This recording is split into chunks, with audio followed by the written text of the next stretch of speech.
Tenho defendido The Last of Us desde o começo da segunda temporada. Não sou dessas que reclama de adaptação, mudou isso, mudou aquilo. Eu acho que a adaptação é para adaptar, mudanças de ordem, inserção de fatos, algumas coisas diferentes aqui e ali. Até agora a decisão criativa geral de The Last of Us tem me parecido muito boa, eu gosto. Mas veio o terceiro episódio, depois de um momento absolutamente traumático, dramático, muito bem feito na minha opinião no episódio 2, a morte do Joel, que todo mundo sofreu, tenha você entendido as razões de Abby ou não, a coisa tava pegando fogo. Um respiro era necessário narrativamente e até esperado para os personagens, para quem tá assistindo, absorver o que aconteceu, compreender, refletir. Mas o respiro me pareceu alongado demais. E eu não digo porque teve falta de ação, porque isso sempre aconteceu, inclusive no ritmo criado na série de The Last of Us desde a primeira temporada. Eu acho, de novo, que respiros, pausas são necessários e muitas vezes positivos, mas a pausa veio com mais inserções criativas, com cenas que jamais aconteceram no jogo, e isso por si só, de novo, zero problema. Mas dessa vez, pra mim, todo o negócio do conselho e tal, desnecessário. A gente saiu do zero e voltou pro zero e no final do episódio caminhamos um pouquinho e isso tudo em 1 hora. E agora eu tô parecendo uma hater, não me entenda mal. Amo a série, mas se é pra falar a minha opinião, essa vai ser a minha opinião. Mais um comentário de The Last of Us que tá saindo aqui semanalmente no canal, então não se esqueça, mais importante do que você revidar o taco de golfe na cabeça do Joel, é você tacar aqui o dedo no like, deixar o like neste vídeo e se inscrever no canal pra acompanhar os próximos comentários. A sua ajuda, o seu engajamento é super importante pra esse canal. E se você achar que eu mereço o seu voto, tá rolando votação no iBest, vou deixar o link aqui embaixo pra vocês. É só clicar, votar em mim, dá pra fazer isso todo dia. E se você quiser, o meu muito obrigada. Forma de agradecimento, 20% de desconto até o fim deste dia, promoção. Compre um moletom e ganhe uma camiseta. Compre um moletom na minha coleção, que tem várias estampas incríveis. Ganhe uma camiseta ou simplesmente escolha o que você quiser na minha coleção. E utilize o cupom GABIX20, GABIX20 tudo junto e você ganha 20% de desconto em tudo que você comprar. Hoje tá rolando o frete grátis, é uma promoção exclusiva deste dia, então aproveita. Comba todos os benefícios e se vista bem em loja.com.br/Gabi Xavier. Gente, vamos lá. Eu joguei, sempre falo isso, porque é importante, a galera que joga vem e diz que acha que você que não jogou não tem qualquer entendimento, o que eu acho besteira. A série é uma série, ninguém precisa jogar anteriormente pra ter qualquer visão, embora, gente, tô morrendo de vontade de jogar de novo, então, se você não jogou, jogue, é bom pra caramba, mas não precisa pra entender o que tá rolando. Então eu vou falar sobre o terceiro episódio sem ser baseada simplesmente em mudanças. A gente vê a Ellie acordando 3 meses depois. Não há muitas explicações de quais foram os danos que ela sofreu com os chutes que ela recebeu do Manny, né, que é um dos caras lá do grupo da Abby. E a gente pode supor que, sei lá, quebrou uma costela, fraturou o pulmão, ela tava com alguma questão da respiração, então, que fez com que ela ficasse ali debilitada por meses, fora a questão emocional, a terapia que mais uma vez aparece com a personagem original da série, Gale. E eu não sou exatamente hater, desculpa, passei uma semana gripada, a voz ainda tá sumindo de vez em quando. Eu não sou exatamente aquela que odeia o fato da pausa de 3 meses. De novo, essa é uma mudança. E justificada pelo que eles já criaram na série de original, de Jackson ter sido atacada, da prioridade ali não ser apenas unicamente o luto e a revolta pela morte de Joel, o próprio Tommy, que era o seu irmão, além dele não ter patrulhado junto com Joel e ter visto a coisa na sua frente, o que gera uma revolta muito maior, ele também precisava cuidar de toda uma cidade, do caos, do desastre que aconteceu. Então, divide um pouco o luto, dividem ali as prioridades. Então os 3 meses de pausa não são exatamente um problema. Eles também dão uma justificativa maior para Ellie precisar ir direto para Seattle e não ter riscos dela encontrar ou alcançar o grupo que ela pretendia acabar eliminar no meio do caminho. O que eu achei um problema foi que a partir do instante em que a Ellie acorda, a gente entra em todo um momento de discutir o que aconteceu, o que Ellie vai fazer e um grande make-believe, um faz de conta da Ellie para si mesma ou para as pessoas com que ela estava conversando e para quem estava assistindo, de que ela não estava movida pela vingança. O que é assim, gente, é bullshit. É besteira, a gente sabe que isso não é verdade. A revolta na menina estava explícita no episódio passado e você apagar essa revolta com pretensão, sei lá, de gerar uma expectativa, um mistério pro espectador, será que ela vai, não vai? Acho bobagem. Acho que não ofereceu qualquer tensão narrativa que justificasse todo esse mistério por meia hora se ela ia ou não ia. Entretanto, eu não sou aquela que acha ruim a inserção de Gale como psicóloga e seus curtos minutos de diálogos, fossem eles com o Joel, quando ele ainda estava, vivo, presente, saudade de Joel, ou agora com Ellie, ou depois com Tommy, também nesse mesmo episódio. A figura da Gale, apesar de original, não só é um vínculo com o Eugene, que nos jogos é apenas citado, aparece numa foto, mas Gale é a figura, é o suporte narrativo para que algumas coisas sejam verbalizadas e fiquem mais explícitas. Por exemplo, no diálogo dela com Ellie nesse episódio, existem algumas pistas, na verdade, desde a primeira aparição dela com Joel, dos motivos pelos quais Ellie e Joel se afastaram. Ellie não dá qualquer resposta, ela parece não entender qualquer dica da Gale sobre as explicações do Joel do porquê ela teria se afastado dele, porquê ele errou, quer dizer, ele errou de salvar a menina, por que isso seria problemático? Por que isso seria problemático para a própria Ellie? Parece bobagem, parece inútil, especialmente para quem sabe da história inteira, porque já jogou, já rejogou, já viu spoiler, sei lá. Mas para quem não tem ideia do que está acontecendo, o que eu digo é, existem pistas. São diálogos que parecem inúteis, vagos, simplesmente para trazer uma sessão terapia, mas não. E talvez também para adicionar um pouco de destrinchamento da camada humana. Pensemos que é um apocalipse, e eu sempre falo isso sobre várias histórias apocalípticas que eu analiso nesse canal, que no meio de um caos absoluto, sinceramente, terapia faria muito bem para uma galera. Não apenas isso. Gale aparece num determinado momento falando com Tommy, depois do discurso dela, e diz para Tommy que Ellie é uma fingida, uma mentirosa, que nada daquilo que ela apresentou era verdade. Então, através da Gale, a gente tem uma fala mostrando quem é a verdadeira Ellie. Legal, mas de novo, bora falar de conselho e de Ellie e dessa persona que ela assumiu a maior parte do episódio de sou moderada, tranquila, não estou sofrendo e não estou querendo vingança? Então, pra quê? A gente tem um conselho para mostrar que existe uma organização social, que a Ellie pede para a Tommy que algo seja feito, que um grupo seja deslocado e precisa passar por uma democracia daquela sociedade para que a decisão ocorra. Vou ter que puxar o jogo um pouquinho, tá? Como o Tommy estava com o Joel, o Tommy, irmão, muito mais passional do que na série, ele vira para Ellie e diz: espera só um dia, bem imediato, não tem esse intervalo de 3 meses, espera só um dia, não sai por aí, vou tentar deslocar essas pessoas que você precisa para essa missão, vou falar com Maria, ponto e só. E sabe o que Tommy faz? Vai na frente sozinho. Não querendo expor a menina a nenhum perigo, mas ele cheio de ódio, ele movido pela vingança e sem a questão de Jackson destruída, porque isso não aconteceu nos jogos. De novo, compreendo desde o início, desde que apareceu toda a questão do ataque em Jackson, que eles estavam dando justificativas para Tommy não ir junto. E acho uma pena porque Tommy é uma figura muito mais forte e presente nos jogos, e eu acho que isso na série seria um adicional muito interessante pro personagem. Mas já estava prevendo que isso não ia acontecer.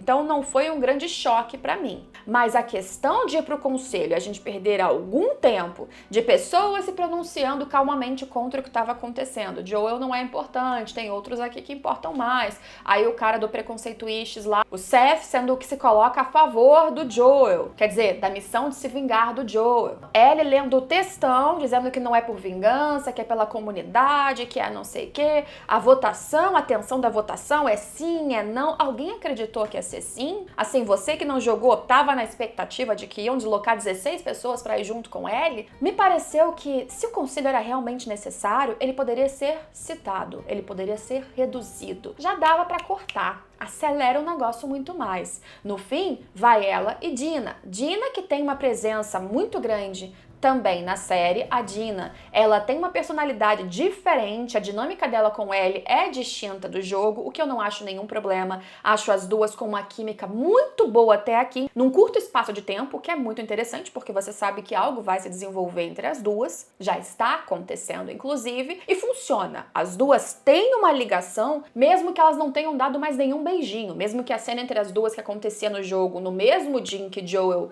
ia embora desta vida, não tenha rolado. Existe uma coisa tensionando a acontecer, mas é mais divertida. Tem uns diálogos um pouco mais descontraídos. Um tom que algumas pessoas não estão gostando porque parece que a série é mais felizinha do que deveria ser. Mas, gente, beleza. Vamos lá. É só uma mudança de tom, talvez inclusive para cair em contraste com o que virá daqui pra frente. Não vejo qualquer problema nisso. Na verdade, as duas juntas pra mim, até agora, os diálogos, as cenas entre ambas são parte do que eu acho melhor da série, principalmente nessas cenas, momentos de transição até aqui. Mas veja bem, acontecimentos até quase o final do episódio. Ellie acorda, Ellie vai até a casa do Joel, ela vê ali todo o trabalho de madeira dele, ela vê o relógio que era dele, pega a sua pistola, o relógio inclusive que era uma associação não só com Joel, mas com a primeira filha dele que ele realmente perdeu. Não há momento ou alusão a questão do violão, o que parece que virá em um flashback no próximo episódio, segundo o preview. Teve um momento da Dina dizendo pra Ellie quem eram aquelas pessoas, o que ela se recordava de nomes, de símbolo de WLF ou Wolf, ou o que ela sabia dessas pessoas, segundo Eugene, que era um grupo contra a Fedra, né, contra os militares, que os próprios vagalumes eram oposição, onde eles ficaram e todo o planejamento de como eles iriam. A Dina, acho bonitinho, vem com uma lista do que elas precisam, já tudo organizado, pede ajuda pro Seth. E aí elas se programam, vão embora, fazem uma caminhada, alguns diálogos, chegam em Seattle, acabou. Acordar, luto, conselho, conversa, saem, chegaram. É só o que aconteceu nesse episódio. E na minha visão, com algumas barrigas de roteiro em Jackson, que tiram bastante do impacto, especialmente dão um respiro que até dá uma cansada. A pausa é muito boa depois de um momento tão visceral e dramático, mas me pareceu grande demais, de novo, principalmente lembrando que agora só faltam 4 episódios. Já sei que tem terceira temporada confirmada, já sei que não vai acabar aqui, a história do 2 é gigantesca, mas fico um pouco curiosa do que eles vão fazer, especialmente se já disseram por aí que tem algum episódio nessa temporada, me lembro de ter visto essa declaração, que vai ter um clima parecido, ou um estilo de roteiro parecido com o que foi o episódio lá do Bill na primeira temporada.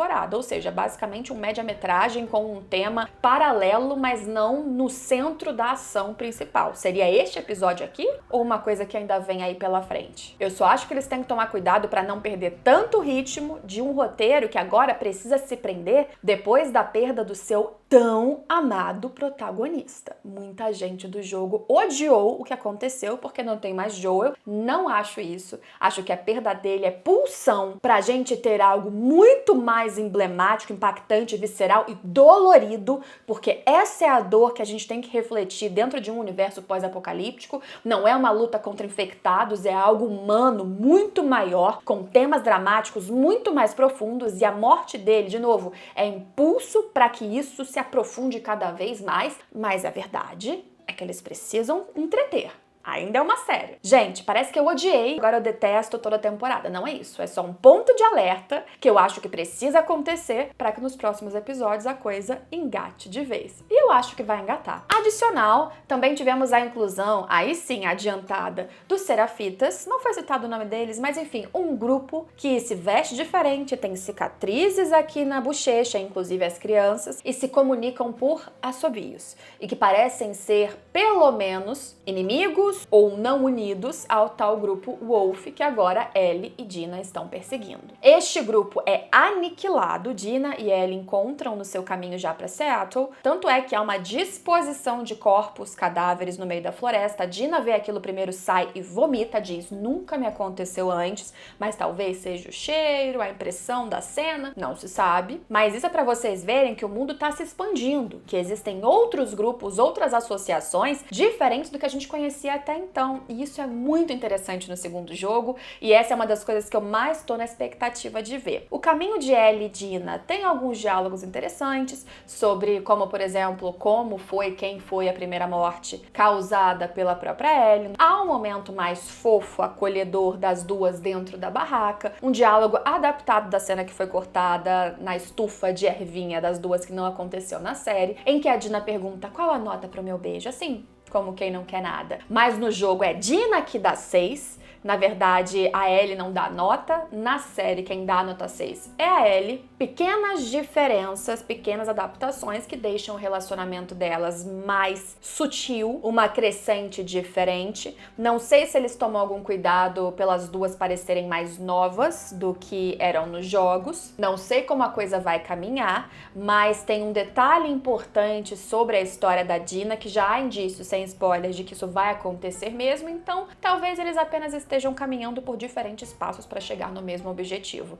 De novo, para mim, a química das duas existe, embora exista sutileza, não existam aberturas tão grandes sobre gosto de você, não gosto, vamos ser um casal, é meio que meias palavras de uma e de outra, enquanto Ellie claramente já tá apaixonada pela Dina. Mas Dina cita novamente o seu vai e vem com o próprio Jesse. E se o grupo Wolf era grande demais? A gente vê que sim, que só um grupo que sai para uma patrulha com autorização de segurança do Manny, só aquele grupo com tanques, equipamentos, já é gigantesco. Esse foi o gancho que deveria ser a grande empolgação, o grande momento de você ficar e agora o próximo episódio me pareceu meio fraco. Achei um episódio fraco do início ao fim, com alguns pontos interessantes, fofos, que precisamos prestar atenção para pegar dicas, importância sobre o grupo novo, o diálogo das duas, as próprias dicas que eu digo que vêm junto de análises da Gale e tal. Mas um episódio de pausa, um pouco arrastado na minha opinião, mas ainda um bom episódio na média de The Last of Us e com certeza só um degrau pra coisa que ainda vai esquentar e tenho expectativa de que isso já comece a acontecer na próxima semana. Takes lindos como sempre, trilha sonora perfeita, atuação até aqui pra mim sempre muito boa, também e principalmente nesse episódio da própria Bella Ramsey, que vamos lá, ela tá atuando e seguindo um tom conforme ela é dirigida, então não coloquem o ódio em cima de uma atriz que atua muito bem por questões de escolhas que vão além dela. Abby não apareceu, não é mesmo? Então a gente precisa guardar nossa raiva aqui num potinho, considerando que, pelo que eu tô vendo, por eles terem justificado a Abby antes do que ela fez, a recepção do público apenas da série tá muito melhor do que a galera do jogo. E apesar de eu gostar bastante do impacto, dos sentimentos mais extremos na hora de assistir alguma coisa, gente, sejamos sinceros, a raiva foi tão grande, os ataques foram tão grandes pra Abby, pra personagem, pra atriz que tava por trás do rosto, que é melhor suavizar um pouquinho os ânimos, a raiva, o sentimento de vingança, ele ainda tá ali. Deixar ele um pouco mais ameno, às vezes é necessário para a saúde de todo mundo. Em linhas gerais, essas foram as minhas opiniões sobre o terceiro episódio, ainda tem muita coisa para acontecer e eu ainda gosto bastante dessa série. Não é por isso que eu não tenho algumas opiniões aqui e ali, mais negativas que positivas às vezes. Mas me conta aqui embaixo, pode discordar de mim à vontade, para bem, para mal, só mantenhamos o respeito sempre, se possível, aqui nos comentários. E não esquece de deixar o seu like e se inscrever. Chegou até o final e ainda não se inscreveu? Se inscreve, ativa o sininho para acompanhar novos vídeos de The Last of Us e outras coisas que eu comento por aqui também. A gente se vê então por aí.